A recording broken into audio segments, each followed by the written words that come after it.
वसवसों की वजह से नमाज छोड़ देना। जब मैं नमाज पढ़ता हूँ या कुरान पढ़ता हूँ तो मुझे ऐसा महसूस होता है कि गोया तुम अल्लाह के साथ शिर्क कर रहे हो। कुफ्र और शिर्क के वसवसे आते हैं।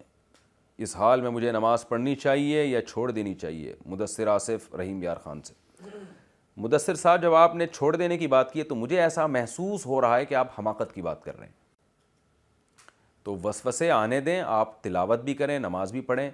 वसवसों का इलाज ये है कि इनको लिफ्ट ना कराएं, ना इनको खुद से लेकर आएं, ना इनको ज़बरदस्ती भगाने की कोशिश करें। अपने आप को जब आप मशगूल रखेंगे और वसवसों की टेंशन नहीं लेंगे, आ रहे हैं तो आने दें, तो ये खुद ब खुद इंशाअल्लाह गायब हो जाएंगे। और ये शिरक विरक की फजूल बात है। शिरक, नमाज जो पढ़ रहा है वो तो तौहीद परस्त है ना, वो शिरक क्यों कर रहा है? वो तो नमाज पढ़ना इसकी अलामत है कि आप तौहीद परस्त हैं। तो ये छोड़ दें, इन वसवसों में ना पढ़ें ज़्यादा।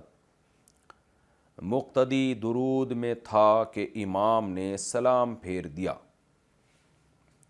मुक्तदी जमात के अंदर दुरूद शरीफ पढ़ रहा था, अभी दुआ नहीं पड़ी थी कि इमाम साहब ने सलाम फेर दिया, तो मुक्तदी क्या करेगा? मोहम्मद शुएब रिज़ा यूपी से। मुक्तदी भी सलाम फेरेगा, क्योंकि इमाम की इक़्तिदा इसलिए की जाती है लियुतम्म बिही। इमाम को इमाम इसलिए बनाया जाता है कि उसकी पैरवी की जाए। तो इमाम ने सलाम फेर दिया, आप भी सलाम फेर दें। अलबत्ता अगर आपने अत्तहियात ही कंप्लीट नहीं की है और फिर इमाम ने सलाम फेर दिया, तो आप जल्दी से अत्तहियात कंप्लीट करें और फिर आप सलाम फेरें, क्योंकि जैसे इमाम को फॉलो करना वाजिब है, ऐसे ही अत्तहियात को कंप्लीट करना भी वाजिब है। तो दोनों बातों पर अमल करें, जल्दी से अत्तहियात पढ़ लें और सलाम फेर लें। इसी तरह बाज़ दफ़ा ये होता है 2 रकअतों के बाद आपने अत्तहियात अभी पढ़ी नहीं और इमाम साहब जल्दी से खड़े हो गए, पहले ही खड़े हो गए, तो आप जल्दी से अत्तहियात कंप्लीट करके खड़े हो जाएं। अत्तहियात को अधूरा नहीं छोड़ सकते आप। किसी ने छोड़ दिया तो नमाज उसकी हो गई, क्योंकि इमाम के पीछे सद्दा सह वाजिब नहीं होता। यदि गलती से या भूले से अगर छोड़ दिया, लेकिन छोड़ना सही नहीं है। मोबाइल की तस्वीर का प्रिंट जायज़ है क्या? हाथ से बनाई हुई तस्वीर मना है, या वो तस्वीर भी मना है जो मोबाइल से ले ली हो फिर इसे प्रिंट कर दिया हो? शुएब साहब कश्मीर से। देखें, तस्वीर के हराम होने के दर्जात हैं।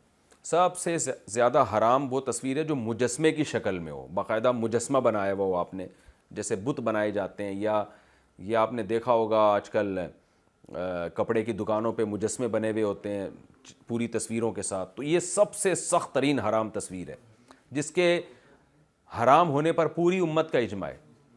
उसके बाद दर्जे में हराम वो तस्वीर है जो हाथ से आपने दीवार या कागज़ पे बनाई हो, आँख नाक कान बनाए, हाथ से डिज़ाइन किया। ये तस्वीर भी सबके नज़दीक हराम है। और नबी सल्लल्लाहु अलैहि वसल्लम ने फरमाया, अल्लाह ताला हुक्म देंगे कि अब तुमने अल्लाह की मुशाबहत की है तो इसमें जान भी डालो। तीसरे नंबर पे वो तस्वीर है जो कैमरे से ली गई हो और उसका प्रिंट निकाल लिया गया हो, ये भी हराम है तीसरे दर्जे में। तो और चौथे नंबर पे डिजिटल कैमरे की तस्वीर है जो कैमरे की स्क्रीन पर हो या मोबाइल की स्क्रीन पर हो। इस तस्वीर में बहुत से उलमा इसके जायज़ होने के कायल हैं, बहुत से नाजायज़ होने के कायल हैं। तो जो नाजायज़ होने के कायल हैं वो भी ज़रूरत के वक्त इसके जायज़ होने के कायल हैं।